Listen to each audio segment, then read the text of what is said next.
Did you know that there are a disease known as deliriosis, and that it affects the cattle around the world? Well, yeah, it exists, and it's the result from infection with a protozoa of the phylum Apicomplexa and the genus Theleria. This parasite life cycle begins with the bite of a tick to any kind of cattle. Also, it is important to mention that it is an obligate intracellular parasite, and attack especially lymphocytes and erythrocytes in the host.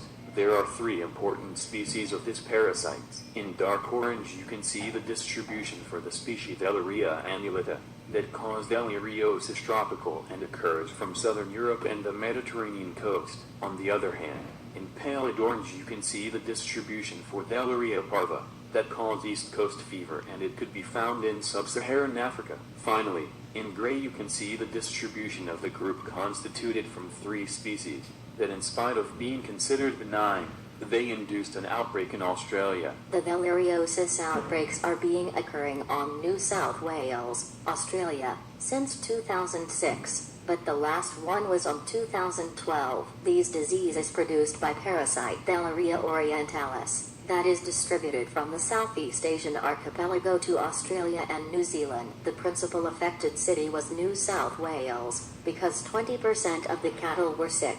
In the last outbreak there were 630 cases reported in 6 different locations. The presence of a Cata type may have been the cause of deliriosis outbreak, resulting in severe anemia and cases of death. It is also necessary to explain that the New Southern Wales were the epicenter of the disease, and that is why the 0 case might originated there. The parasite gametes get inside the tick, and then transform first into gametes and later in sporozoites that enter to the host. Once inside the host they use lymphatic cells to transform into merozoites that enter into red blood cells and reproduce. The disease can be identified by molecular techniques, and also searching the parasite in the red blood cells of infected cattle. The clinical signs include generalized lymphadenopathy, fever, anorexia, and loss of condition with decreased milk yield.